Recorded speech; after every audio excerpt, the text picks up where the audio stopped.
Welcome back to the Conservation Podcast here at the Pike County Conservation District. Thanks for tuning in. My name is Emily. I'm the Communications Coordinator here at the district, and our guest today is joining us from the Penn State Extension Master Gardeners Program, and she's here to help us learn how we can all be more sustainable gardeners. I'm here with Susan Detrick, who is the Penn State Extension Master Gardener Coordinator for both Pike and Monroe Counties. Thanks for joining us, Susan. Oh, thanks for having me today. So, what is Penn State Extension and who are their services open to? Well, their services are open to everyone, the public, and Penn State originally started is a land grant institution. And so that delivers science-based info to the public on agronomy, animal sciences, family food and health, and home gardening topics. And it's all free information that we distribute. If you're buying booklets, sometimes there's a small cost with that. But that's basically what we do, is bring science-based information to the public. That's great. Yeah, so Extension covers a lot of different topics. Yes. And part of that is the Master Gardeners Network, which you're involved with. So could you speak a little bit about what that is? Sure. The Master Gardener Program, it's our mission to bring science-based, science research, fact-based information to the public on sustainable gardening. We offer all sorts of things. We do speakers bureaus, we have workshops, but the one thing that we do a lot is we have a garden hotline, and it's kind of a secret gem of Extension because a lot of people don't know about garden hotline. So you could send in questions to us through pikemg@psu.edu. You can stop at the office on Tuesday mornings between 10 and 12, and there's a master gardener there. And a lot of what we do is plant diagnosis as far as diseases, identification. We do a lot of insect identification, if they're good or bad. So we have a really good woman, or a few master gardeners who are really good on research and their past careers in research and development. So they're really good researchers, and they get to the bottom as well as they can. And if there's a question we can't answer, we have the university to back us up. We have a plant disease lab that we can send things to, and we also have an entomology lab, which is great. And people can bring in their samples. You can send us pictures. Sometimes we have to ask a lot of questions to get to the bottom of it, but that's a lot of what we do as master gardeners, is educate the people and help research and find problems or find answers to their problems with diagnosis. Yeah, that's so cool. I didn't know about the hotline email. That's such a great resource. Yeah. That's awesome. And we check it every day. The walk-ins run from during the growing season from May. It'll start next Tuesday, and then it'll run through the end of October. So there'll be a master gardener there to help people if they want to bring in their plants for identification, disease, or their bugs. We get a lot of bugs. That's so cool. Yeah. So how would someone get involved in the Master Gardeners Network and all of the neat stuff that you do? Well, there's really 3 ways. You can attend our workshops. We have a workshop coming up on June 22nd at the Extension office on Broad Street in Milford. And on that day, we're doing it's like a station type thing. We have somebody talking about soils, somebody talking about compost, how to correctly plant, what to look for when you go to the nursery, how to get your garden pollinated certified by Penn State. And then we're going to do a little garden tour. The master gardeners have done the raised beds in front of the Pike County Courthouse. That's like one of our official demonstration gardens. So we're going to have a little tour of there, so people can ask, what are you growing? Why are you growing? And that type of thing. That's great. That sounds like a really fun program. So one of the big things that people talk about with sustainable gardening is native plants. So could you explain a little bit why it's important to plant native species? Sure. Native plants depend on our wildlife, especially birds, butterflies, and pollinators evolved with the plants that were here originally, the native plants, and without them, some of them can't survive. And if we don't have native plants, we become what they call an ecological desert, because there's nothing to feed on. So native plants are the best attractors of pollinators, and we need pollinators for food. And for all those people who like beer or wine, well, wine, there are a lot of self-pollinating plants, but you need pollinators. So they're not invasive, they're easier to grow, and they don't take a lot of care because this is their environment. So you don't have to prepare a huge plot, like dig out the soil or amend the soil, because this is their soil. So you can just basically dig a hole, plant the plant, and pray it survives. Sure. Yeah, so it should be easier to keep alive, at least because it's used to this area. Yes. So how could someone find out if a species that they want to plant is native to Pennsylvania? Okay, there's all sorts of ways. The easiest way is to Google Penn State Extension native plants, and there's an extensive list on the website. Or if you want to stop in the office, the Pike County Master Gardeners created a beautiful pamphlet, and it shows also, it's full of native plants, when to plant them, if they're deer resistant, and their growing habits. Like, it has a list of things that you can have for the springtime, for the summertime, and then for the fall. And it's really a nice pamphlet that they created. So if you want a digital copy, you could just email us at pikemg@psu.edu, or you can stop in the office and we can give you a paper copy. And it's a good resource to take to the nursery if you're going to buy plants and see what they have available. So, and Xerces, if you Google Xerces Society Mid-Atlantic, they have a whole list of plants that are native plants that are suitable for this growing area. So that's a few different awesome resources to check out. And you had started to talk a little bit about why pollinators are very important. So what are some of the best plants and trees that we could put in our area to support our native pollinators? Okay. Well, if you're driving on almost any road in Pennsylvania right now, you see the serviceberry tree. It's one of the first things to come out. It's a good pollinator tree. Also, maple trees. And you can tell if it's a maple tree when the leaves start coming out, because it all kind of looks red. And that is like the best tree for honeybees. My family has honeybees.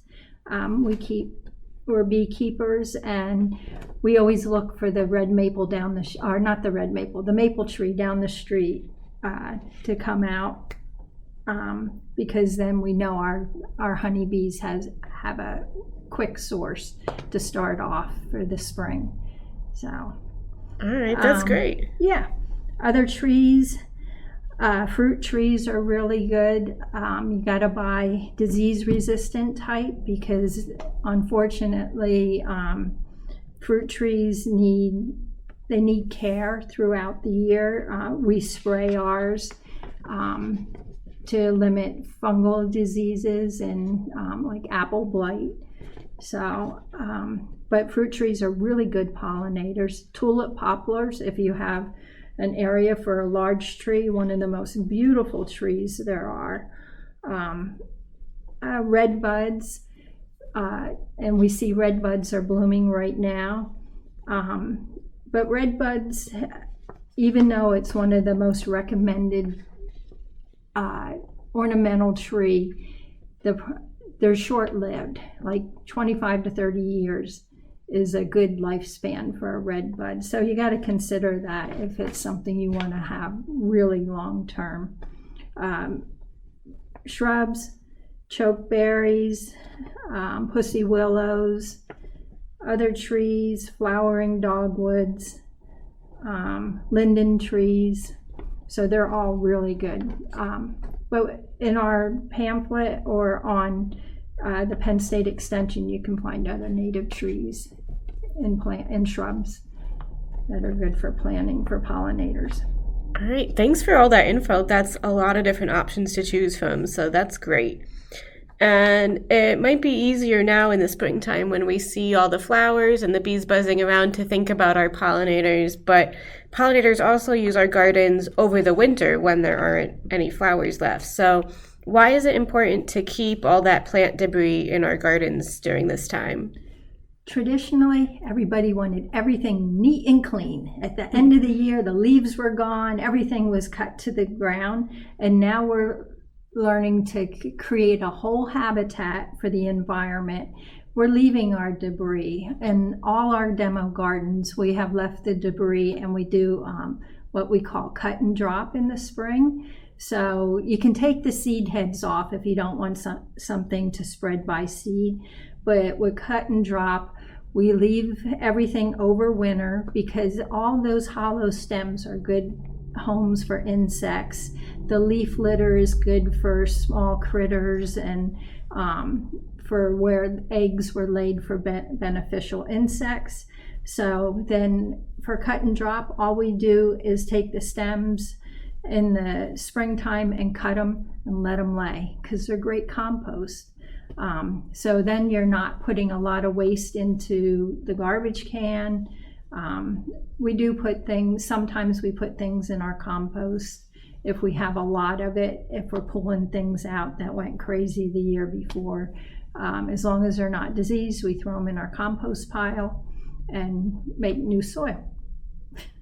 That makes sense. That's awesome. So free soil. That's perfect. Yes. So we had chuckled a little bit before about how it's very difficult sometimes to prevent deer grazing and damage. So do you have any advice for that? It's funny you asked that. I just attended a talk of this garden author, Pam Hubbard, who is she was like the ultimate master gardener before she retired from the program, and now she's a garden author and speaker. And she said in the 20 years of her speaking, she has never done one talk where somebody didn't say, how can I limit deer, or how can we keep deer out of our gardens? And her answer was, it was a multi answer. One was fencing. Some of it's natural fencing. I know they'll jump anything that's probably 6 feet and under. But the other things that she talked about were, of course, the sprays. And she changes up the sprays with deer-resistant sprays, have different chemical makeups, and she changes it up throughout the season because she says they get used to one spray and then they'll she goes to another spray, and then it'll keep them off for a while.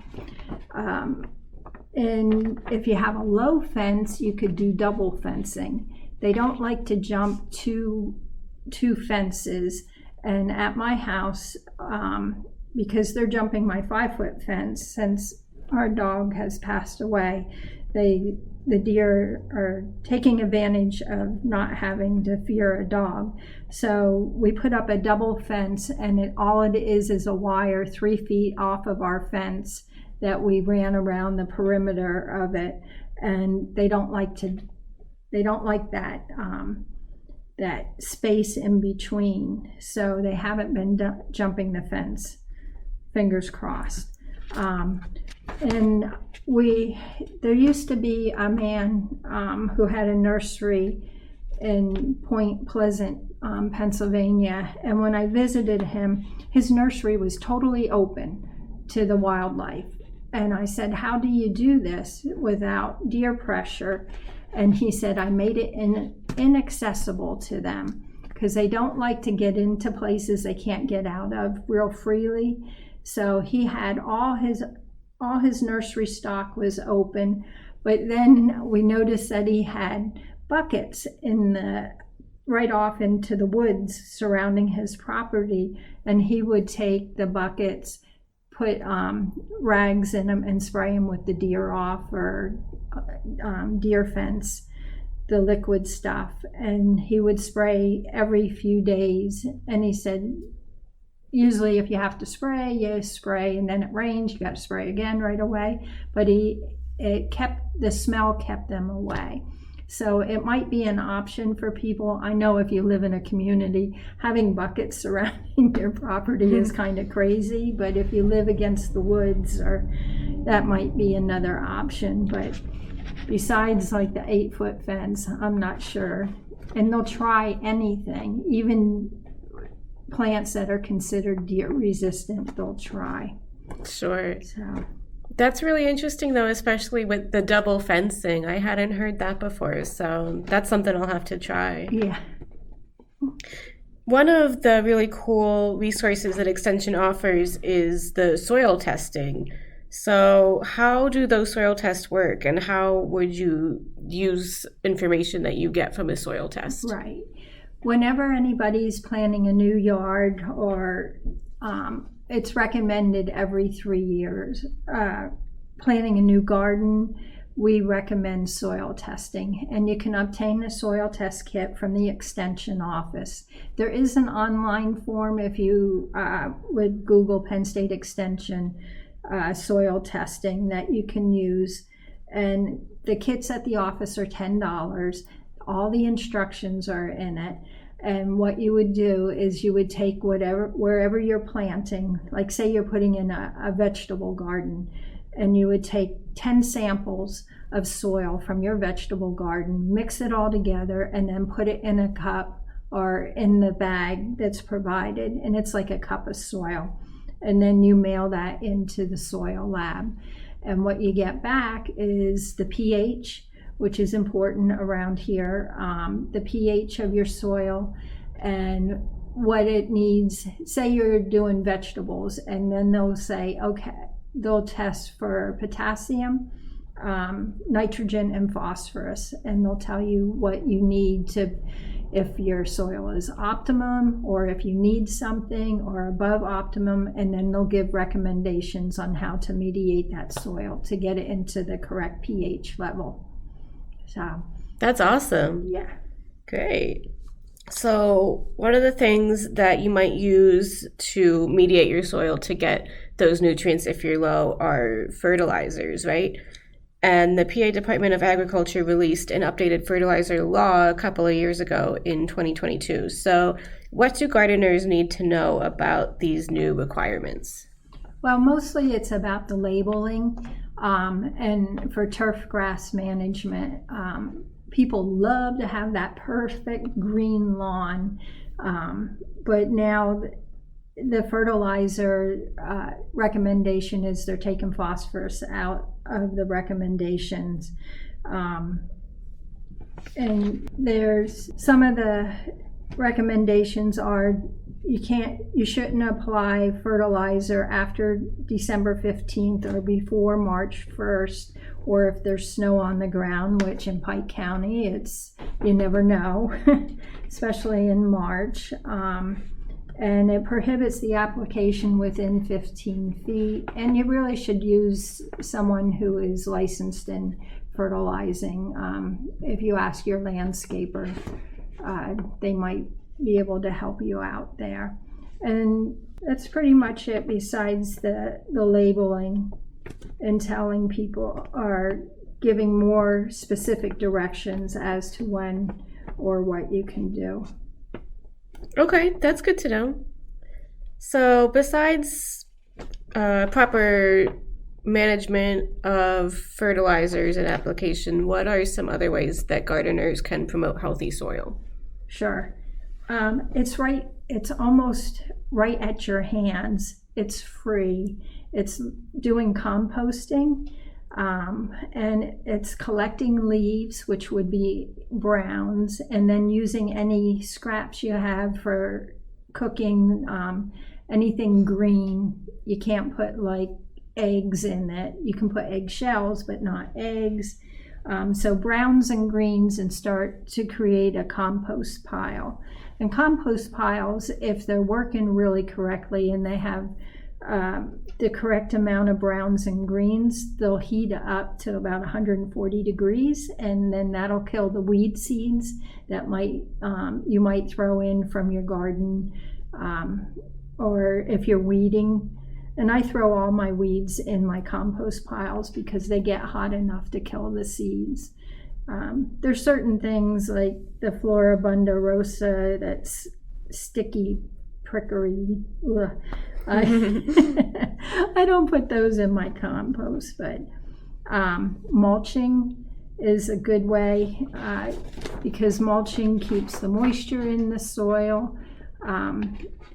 But mulching is also like a double-edged sword.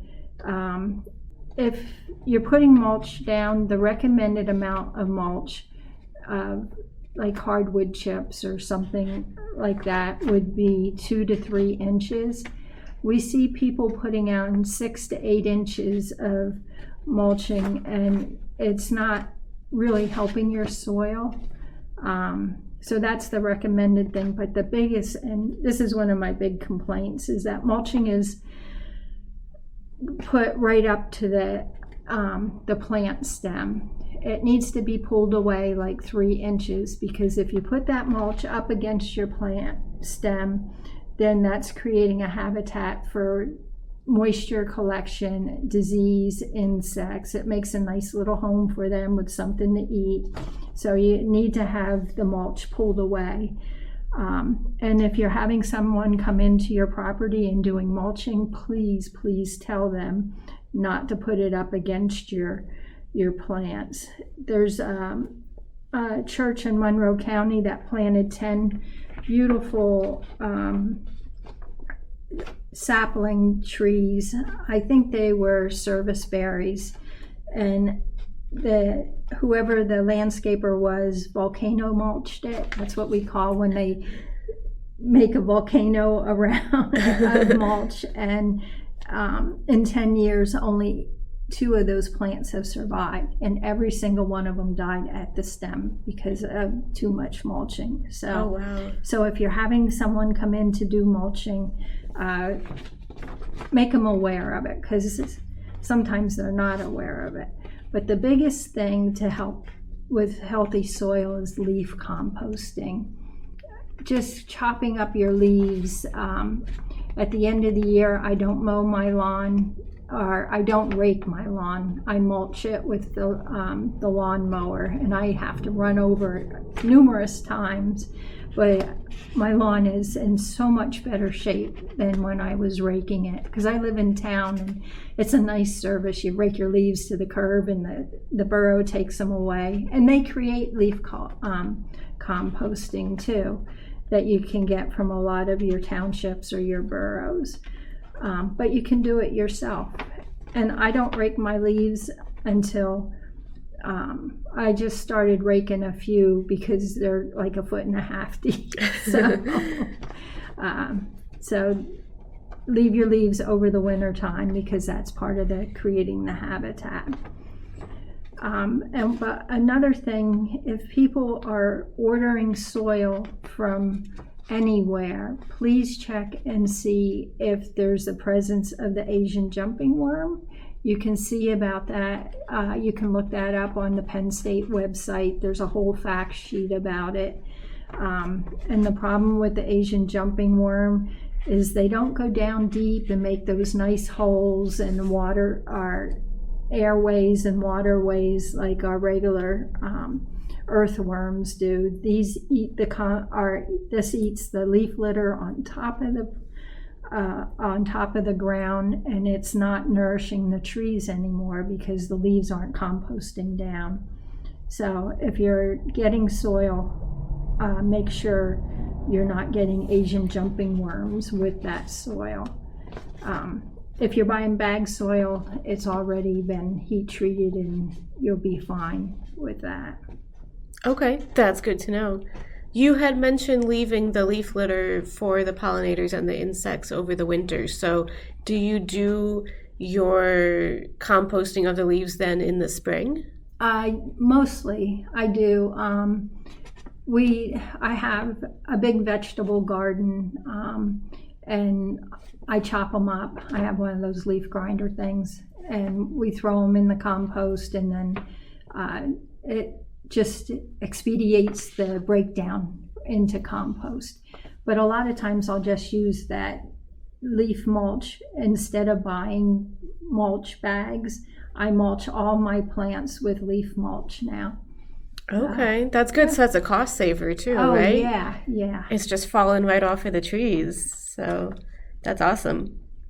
The soil in Pike County, a lot of people around here know, is very rocky because of the glacial history that we have here. So do you have any tips or tricks for overcoming digging through that rocky soil when you're gardening? Sure. Let's not dig. How about people have been very successful, and master gardeners use it all the time, and it's called lasagna or sheet gardening, and that's laying down cardboard or newspaper on the ground, and then you can put topsoil on that, and then add some compost to it, and then some garden soil, and then plant your plants. It's been really successful. I have one at my house, and it's probably the best garden I have because I sheet garden it, or we call it lasagna because you do layers. Yeah. And there's information online about that too from Penn State, how to do that. That sounds very cool. Okay, that's another thing I have to add to my list to try. So at the Conservation District here, we do a lot of work with stormwater management. And I know that rain gardens can be a great way of managing that stormwater and reducing runoff and non-point source pollution from that. But what makes a garden specifically a rain garden? Okay, and that's just choosing plants that are water tolerable. There's a lot of native plants that are. We put a huge rain garden in Monroe County in front of the Middle Smithfield Township Community Building. And when we did that, we bought plants. It was a grant, and to use the grant, we bought plants for 3 different zones. One where plants were highly tolerable of having wet feet, so are wet roots, and then the next zone up were ones that would like moisture but drain really well, and then the top was like any type of herbaceous plant that we would put in that likes some water but not to have wet feet.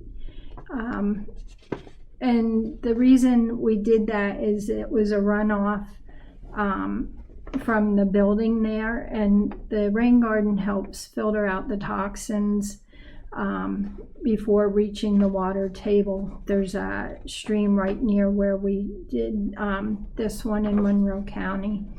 And if anybody's interested, they can go on the Penn State Extension Master Gardener Pike County website, and I just put up a really good article that one of the master gardeners wrote, and she has all sorts of recommendations of plants to put in a rain garden. So if you have a soggy area on your property, it's a great opportunity to put a rain garden in, and that'll keep anything that's running off, toxins or whatever, out of the water system. That's great. Okay, so there's an article on the website for the Pike County Master Gardeners. Yeah, and if anybody wants we're limited to how many words we can create on an article. If anybody wants the full article, just Pike County or Pike MG at psu.edu, and I can send you the full article with all the recommendations. That's awesome. Thank you.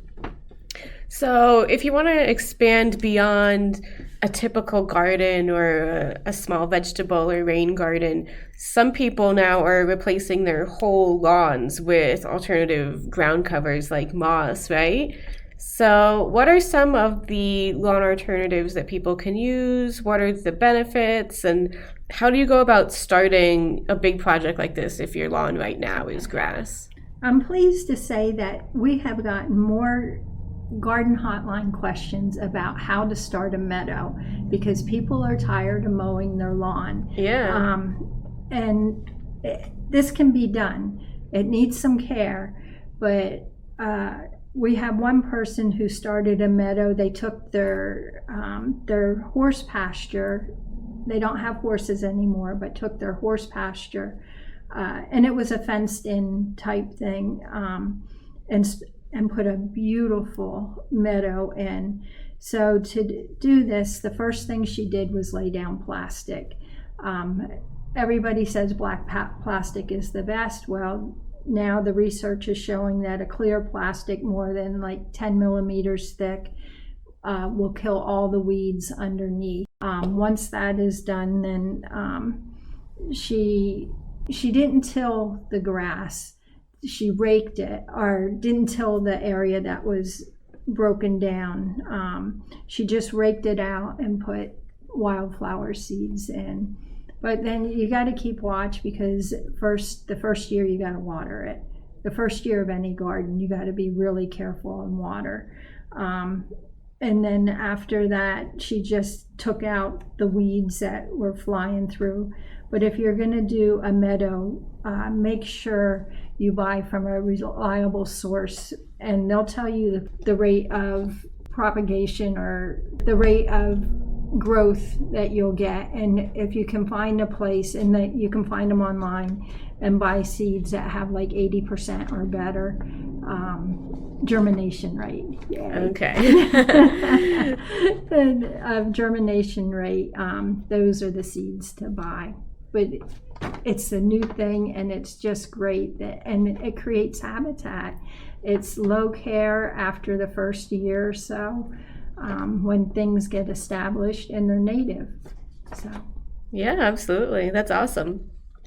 So do you have anything else you'd like to share about sustainable gardening? Sure. The one thing I didn't say is how to become a master gardener. I'm starting classes again in the fall. They'll be at the Penn State Extension offices on Broad Street in Milford. And you can write and ask for information about that to the Pike MG at psu.edu for more information.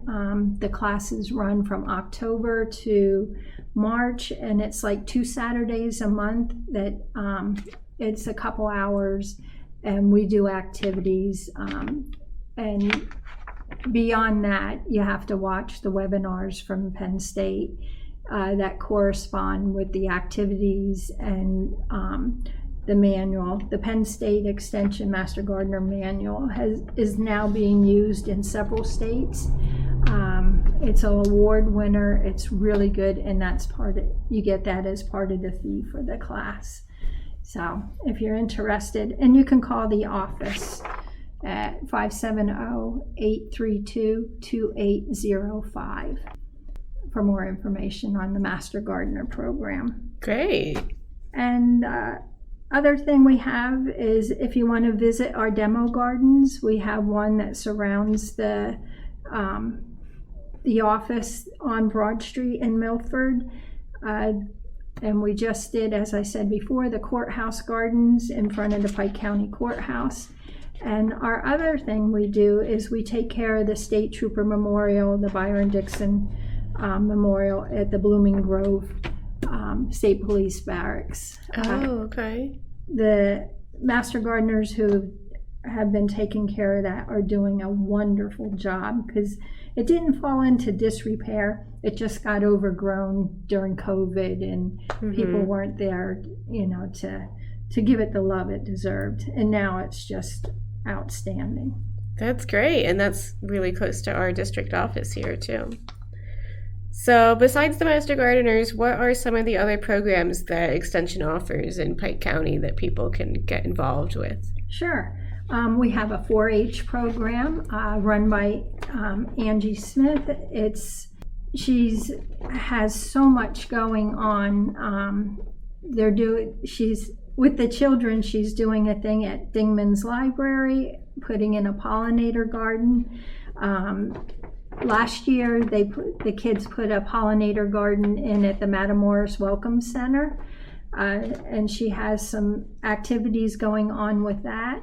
She's really big into schools and bring public safety training to the kids for anybody. Well, I think they all go through it, but it gives them an idea of what vocations are available after they get out of school, if they want to become a firefighter, EMT, things like that.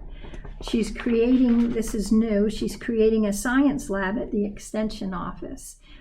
We used to have the VA group shared the office with us, and when they moved out, she started creating a science lab. So she's going to have like STEM programming at some point. But she's really in need of adult volunteers. If anybody would like to work with children and head up a club, she's more than happy to welcome you into the program. So, and our other educator in the office, his name is Peter Wolfhurst.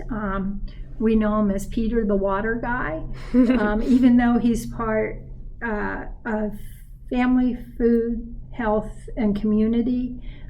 They just put a couple groups together at Penn State, and but he's the guy if you want to know what your water test looks like. And you can get free water test kits at the office, and you just ship out your sample to the Penn State lab. And when you get your results back, if you're having a problem or you're not sure what the test results mean, Peter's there to help. He does water quality with ponds. He kind of wears a few hats. He consults with local government on land use and strategic planning and grant writing. So they're the two educators at the office. Awesome. Yeah. So Peter, the water guy, is co-leading a pond walk with our watershed specialist, Rachel, here in June. So be sure to check out our website to register for that. And Angie is doing lots of cool stuff, it sounds like, with 4-H. So that's some great opportunities for kids to get involved, but also for adult volunteers. And we are super grateful at the district here to be able to support that pollinator garden at the Pike County Library in Dingman's through our environmental education grant. So we're looking forward to seeing how that turns out. Is there anything else you'd like to share? I think that covers it. If anybody has any questions, call the Penn State Extension office in Pike County or email us at pikemg@psu.edu. All right, sounds great. Thank you so much, Susan. Thank you.